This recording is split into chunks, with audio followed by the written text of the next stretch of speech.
reaching out. I love that when people do that because I just don't get to it to ask people. And you were like, "Hi, I'm a sewing boss." So you have been in business for about 5 years. I was kind of reading. So I've been in business for 4 years. This is my 5th school year. Gotcha. That's happening now. So I guess I've been in business for 4 years. Okay. And now I was just reading in your about section on your website. Did you buy the business from somebody else? I did. Wow. Tell me about that. So this woman had a studio that was like one of those pottery painting kind of studios. And she happened to sew. She had a background in fashion. And the pottery painting aspect of it wasn't doing great. So she started teaching sewing to kind of try to fill that gap. And realized that was, working out a little better, but she didn't want to be working the after school hours. So at the time, I have 3 little ones. They were sort of getting to the age where I needed to get out of the house a little bit. So I started teaching for her. It was something that me and my mom had always talked about doing. My mom was her mom was a home ec teacher. She was a home ec teacher. And we had always talked about when she retired, doing something like this together. And so when I saw that this woman was starting to do that and was looking for help, I started teaching. I literally was losing money coming to work for her. Like I was paying my babysitter more than I was making teaching, but I loved it and it got me out of the house. And I was like, and then while I was working for her, my mom actually was diagnosed with cancer and died. It was very quick, and she died 5 months after her diagnosis. And it was, awful. And one of those big, life is very short kind of moments. And so that sort of motivated me to approach this woman that I knew her heart really wasn't in that part of the business. She was just sort of fumbling and trying to make up for what she was missing in the clay painting or whatever. And so I ended up buying the business from her and just focused on fiber art and sewing and knitting and that sort of thing. And so, so I figured that I needed to do something that brought me joy, and what was I waiting for? So great. What a great story. And oh my goodness, that photo of your mom and your grandmother sewing together on your website, it gives me the chills. I love it. It's up. I don't want to make you dizzy. Oh, you have it printed? Yeah, it's up on the wall. Oh, perfect. So I blew that up. Special thing to have. I love it so much. Awesome? And I'd never seen that picture before. And when we were looking through boxes trying to get pictures for my mom's funeral, I came across that and I was like, okay, this is going up. Yeah. Oh, so good. So good. Okay. So can I ask you just a little bit about the process of buying a business like that from someone? Sure. How did that all happen and what took place? Yeah. So, she was sort of ready to do something different, and I, saw the value in, and I knew I enjoyed teaching. And so, I am not the greatest at spreadsheets. It's not my strong point. I'm a creative person. My brother is really good at business. So he was able to sort of look at the business aspect of it, of what is the value? What is this worth paying for? Essentially, I could have opened a business and done that without necessarily buying it from her. Yep. I think I didn't really want to do that because she was established in the community, and I obviously didn't want to pay a lot more money than the business was worth. Right. But I saw that I could do what she was doing, and I had ideas to make it even better. I saw the value in the fact that she had been in the community for a couple of years doing this sort of art studio. She had a lot of people who really enjoyed her and her studio. She had a pretty large list of emails and all that. So I was sort of buying like the business name, I moved into the space, her website, her mailing list, that sort of thing. Mhm. I actually, the first thing I did was replace the sewing machines because they were like crappy singers. But, but I think, so my brother really helped me with like looking at her numbers and finding a value. And she was really willing to work with me in terms of easing the transition. She let me pay her, over a few months so that I didn't have all the startup costs plus paying her. And I got like, her IKEA tables and that kind of thing too. So I think that it worked for both of us. She felt like she got some value out of what she had put into the business and building her reputation. And I felt like, I respected her position in the community and what she had to offer and saw value in taking that along with me. So rather than starting. Cool. So then what was that like transitioning, sort of doing the business that she'd named and the space that she had and, and kind of doing the way things doing what she did the way she did it, and then you coming in and kind of taking that over, and I'm sure doing it in a different way. What was that experience like? I think in a way it helped ease my fears into transitioning into it because I felt like, okay, she's been doing this, so I can follow along this and sort of take it from there. So I started so her business was named Artsy. So my LLC has always been the Makery. And after a year as Artsy, I did transition over to changing the business all around. So you did change the name. I did. Oh, okay. But I kept her name initially because it was sort of what I was paying for. I mean, really was her reputation and all that. I did things the way that she had done them to start. And I think that eased some of my fears and questions about how to do it. Yeah. And then I sort of saw like what worked, what didn't work. And I kind of transitioned to my own thing. My background's actually in education. So I think I brought a different perspective in terms of the kids setting goals for themselves and working along a series of skills that they're acquiring. And also like classroom management, which is an important part of lots of children sewing in the same room. Yeah. So the space that you're in is a storefront space. It is. In a suburb of Boston. So kind of like a neighborhood feel, but there's like a downtown. Is like, describe where it is. So I am in a suburb of Boston. So there's, I'm across the street from a commuter rail station that goes into Boston that people would take the train to work. There are a couple different business districts in the town. This is not the main business district. It's sort of the secondary business district, which makes the spaces a little more affordable for businesses like me that really don't operate a 40-hour work week. I'm not open typically all day, every day, and I didn't want to be. I am a mom. I have 3 little kids, so I really wanted to just do the classes. I actually started next door in 2015 when I opened, and now last year I just flopped next door, and it's twice the square footage, which has been great. To have a little more space, but I'm in the same, I just moved next door.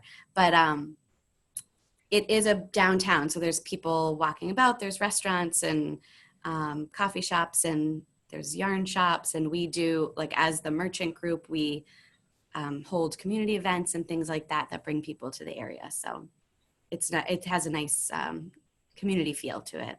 Cool. So how many hours a week would you say that you're open at your studio? So I do 4 hours a week of drop-in adult studio during the day. Mm-hmm. And then we have classes every day after school, like from 3 to 7 or 8, depending on the day. And then on Saturdays from 9 to 2. And then sometimes birthday parties in the afternoon on Saturdays or on Sundays. So I only work 2 or 3 days a week. And then I have employees who do the other days. Cool. And you do offer adult sewing classes as well, not just kids, right? Yes. I have about usually between 70 and 80 kid students a month, and probably fewer than a dozen adult students a month. So I definitely do a lot more kid stuff, but I do offer adult classes. I think they're just harder to get people to commit to. So a lot of times we'll do like one night workshops where people bring their friends and we teach them how to sew and they make a pillow or infinity scarf or something. And it's more of like a night out. I find it harder to find adults that want to commit to like a weekly class in this area. So. Okay, cool. What's your favorite thing to teach when you're teaching sewing? My favorite thing to teach. Kind of a random question. Yeah. I don't know. We make a lot of stuffed animals, and I love like having the kids be creative and like designing their own things, because most of my students are like 7 to 12. I do have teenagers too, but they love stuffed animals and we make a lot of them. And so it's always fun to just come up with new things for the holidays, or they'll design their own stuffed animal. I personally like making like bags and backpacks and wallets and stuff like that. And I have a lot of fun just developing my own patterns. One of my employees prefers to make clothing, and another one is a costume designer by trade. She's actually not here currently because she's on set doing some costuming for a couple of movies that are being filmed nearby. So, so they sort of like the garment sewing. I like the everything else sewing better. So I think we balance each other out pretty good. A lot of options. But it's amazing. Like I've had some students that have been with me since I opened. So their sewing has developed so much that it sort of constantly forces me to be coming up with new things to show them and new ways to push them to learn more things. Because I think in sewing, like you're never an expert, because there's always, depending on what you sew, you learn something new with, every sort of new project. So, so I love that I've had all of these kids that get so into it, and it sort of forces me to constantly be pushing the envelope too. Yes. What about, do you have any classes that aren't at your studio? Do you do any mobile sewing classes like in schools or at other locations? Right now, I don't usually, I do a couple, I've done a few things that where I go to like an after school program or a Girl Scout troop or something. But I've also done, I do adult classes at my library. So the library hires me to come in and do learn to sew classes, which I would bring, machines and all of that stuff. But I don't do a ton of that, but I do it occasionally, I guess. Okay. Is that what you do a lot of? Yeah, that's definitely something that has changed where I am, where we used to do a lot more after school classes in the studio. I think it's a lot of, working parents just wanting to have enrichment in the school. So there's not that, picking your child up at 3:30 and then getting them to sewing class. It's all kind of done in-house, which has its pluses and minuses. It's definitely, been a big change, having less and less kids classes in the studio and more at, in kindergarten classrooms and art rooms in different schools. But we've adapted.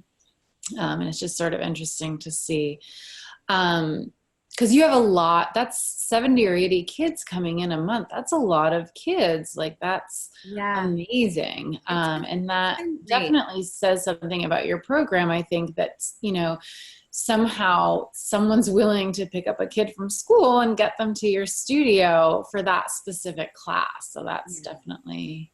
Yeah, it's been great. When I first started the business, I knew that I needed 12 students a month to like pay the bills and not lose my house, and, now I've doubled the square footage and consistently have 70 or 80 students a month. So it's been wonderful. I never, I'm very lucky that I was a stay-at-home mom. I still sort of consider myself to be a stay-at-home mom. My husband's job supports our family, and that allowed me the freedom to jump in and do this for joy and because I love it. And it's turned out to actually be really beneficial for my family. And I know obviously always do a job and expect to be making money, but I think I did have the luxury of not needing to make money. I just couldn't lose money. And, you know, because I have grown and it has been successful, obviously that's the goal. Yeah, I think that's an important thing to mention, because so many people that I've worked with and heard, you know, just you find out their story and you find out they're like, well, you know, I'm not doing it to make the money. I'm just sort of doing it because I love sewing and I, you know, want to start this business. And, you know, that's great. But at the same time, I think there are a lot of people who, myself included, I needed to have a job. You know, when I started this business, I was, you know, I was single and I needed to have an apartment and live on my own. And I was able to do that. And I didn't do that right from the beginning. I had some part-time jobs while I was doing it to supplement, because I think, you know, starting a business, like you said, you're not going to make money on out of the gate, but knowing that it can be a profitable business that can help support you, support your family. I think that's an important thing to mention with, you know, it's not just this fun thing we're doing. Yeah. And I think also, like, I also saw the value in what I had to offer too. And I know you've talked about that, you know, when I've read your blog and stuff too, because it wasn't like I was like, oh, I'll just teach everybody and they don't have to pay me. Like, you know, I treated it as a business, even though I maybe didn't like need to pay my mortgage with it. Right. But that's still an important part of running a business, is that, you know, you can't just do it for fun. Like, I mean, you have to. You can, and people do. Well, yes, do it for fun. But you also have to be a little business minded too, to like know that, so, you know, you're going to get there. Yeah. But yeah. So, okay, you're a baby lock dealer? I am. Okay. Yeah. Tell me a little bit about that. So I'm not like a full dealer. I don't have their whole fleet. I work as a subset of a larger dealer. So I make less of a percentage than I would if I was like the only one, but I don't have to do like the annual trainings and things like that. So I work under a local quilt shop that is about an hour away from me. And so they see value in my relationship because people from my area aren't necessarily driving an hour away. Right. And I'm able to educate people and show them the machines and show them how to use them and things like that. And they can come through me to do the warranty work or repairs and things like that. And I use their technicians. So I'm sorry. So I work through them. So like I make a less of a percentage than, because they also make some of it, but it sort of works well for Great. So the machines that you use, you're buying from the quilt shop, and then you're buying the machines that you're selling the machines that you use in the studio as well. Yeah. And you would buy that from the machine from them, not necessarily from Baby Lock. Right. Directly. Okay. Yeah. Cool. Do you feel that's like a thing that Baby Lock lets you do, because they, you know, because there's a lot of rules to, you know, they don't let you sell Baby Lock machines online and things like that. But I went to them because it's a really high quality machine, and I just wanted something good for the studio that was like made like your grandmother's machine was, that's going to last forever. And I've been really happy with them. So.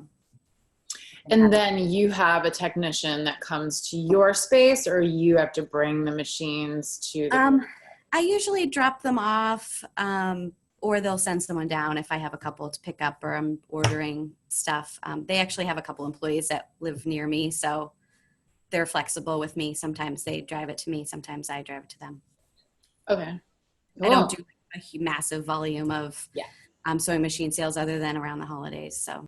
What would you say is a goal for, I don't know, the next year of your business or the next 5 years of your business? What are some of the things that you'd like to accomplish that you're not yet doing?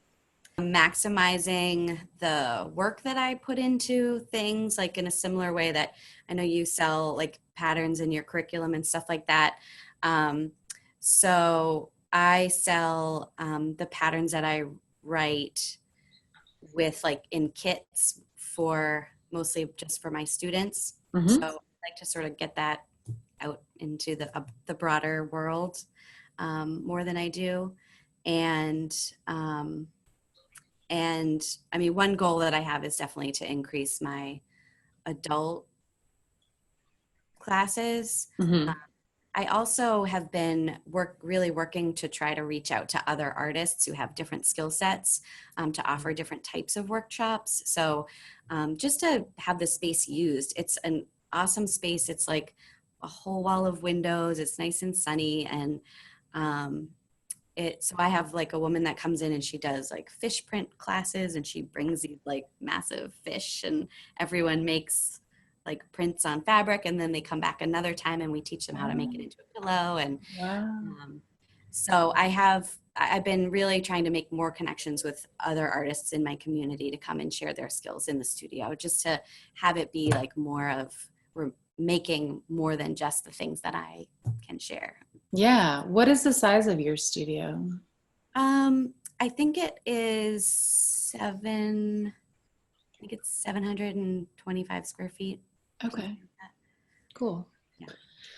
And you'd mentioned some knitting classes, and you do have other kind of textile-based classes other than sewing? So I used to have knitting and crochet classes here, but a yarn shop opened up across the street.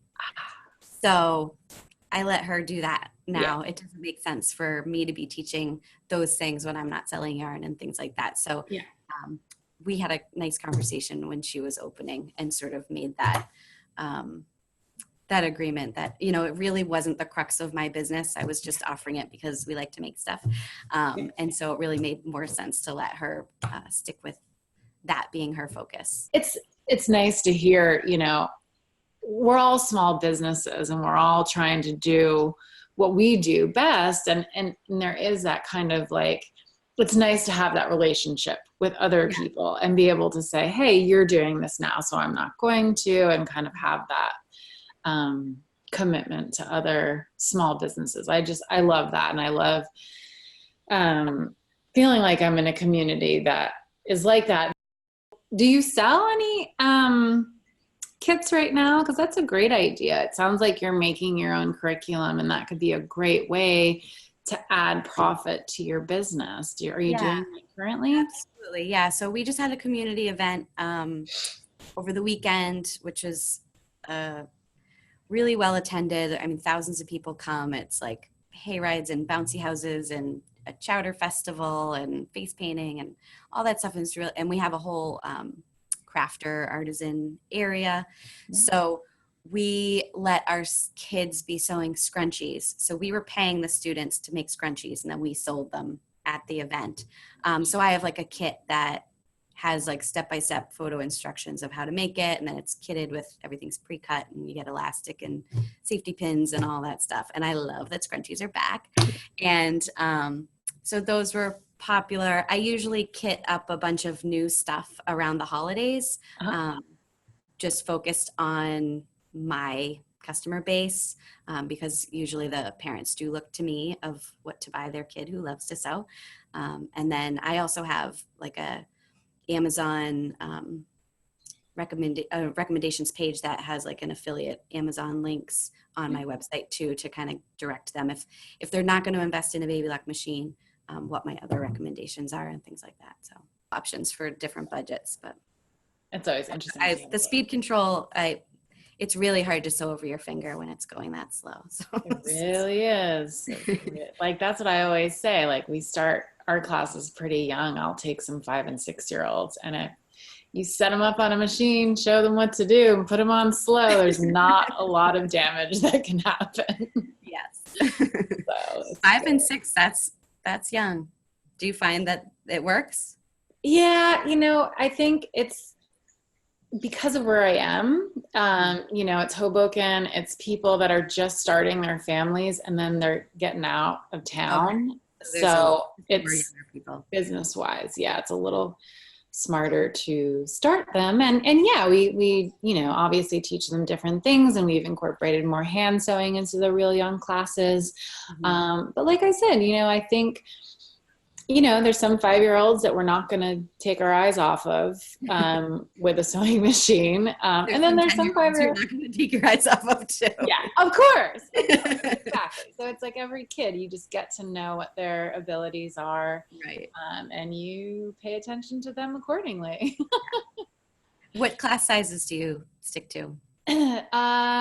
For one instructor, it's usually up to 8 kids. What do you do? We try to max out at 6. Sometimes there's in the learn to sews, if it's a younger group, we might keep it at 4.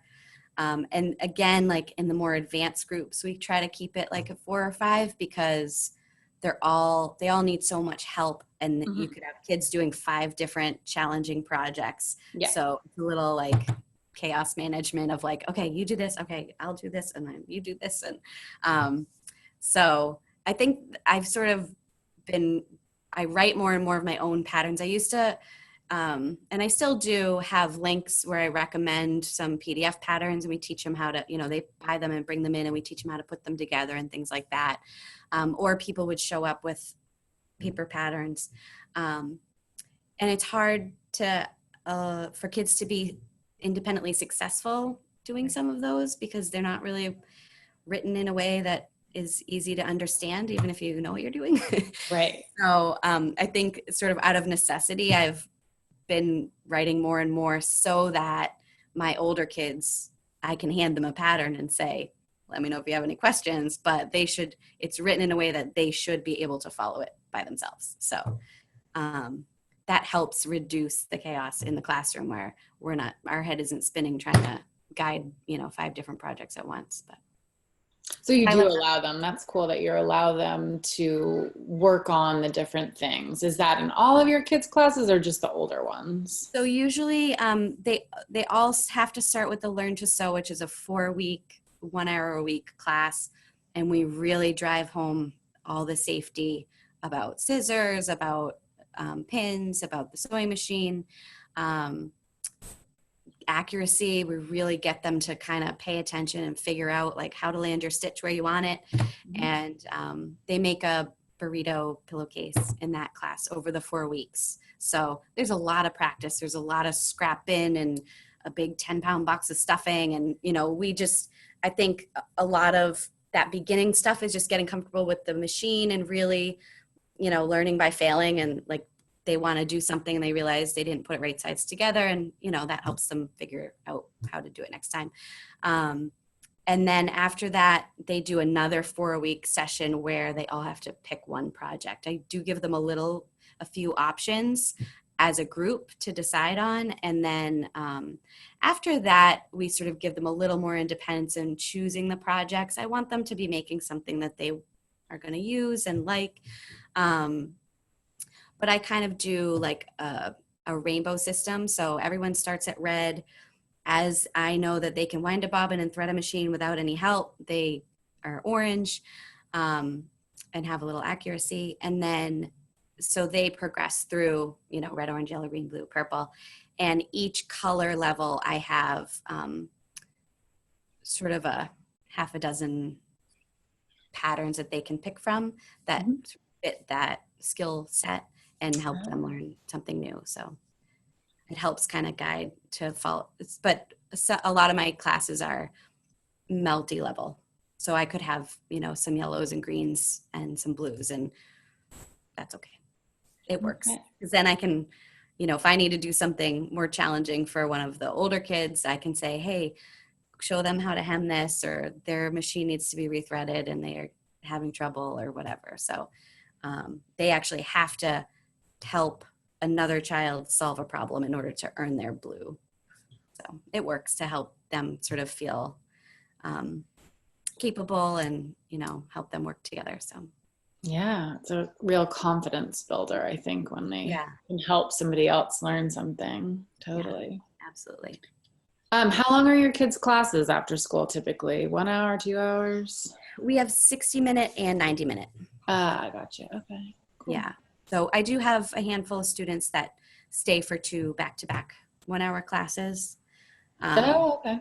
But for the most part, people do the 1 hour, or they eventually want to do the 90-minute.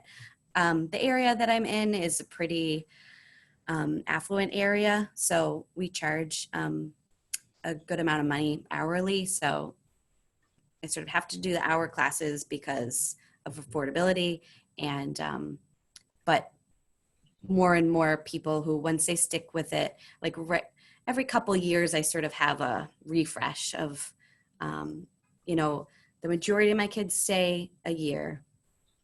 Then, maybe 60% of them stay that second year. And then the third year, maybe that drops down and I have like a new set of new kids coming in. So it's kind of like that year 2, those kids more want the 90-minute classes and the parents are willing to pay for that. So we offer those sort of cyclically as people are interested in them. And then what about camps? Do you offer summer camp or other school break camps? Yeah, we try to do, anytime there's a day off, we try to do something, even if it's a little project-based thing. All of our vacation camps and the summer camps are project-based. So usually it's like you're signing up to make X and you're going to come in and be there for 3 hours and leave with the project.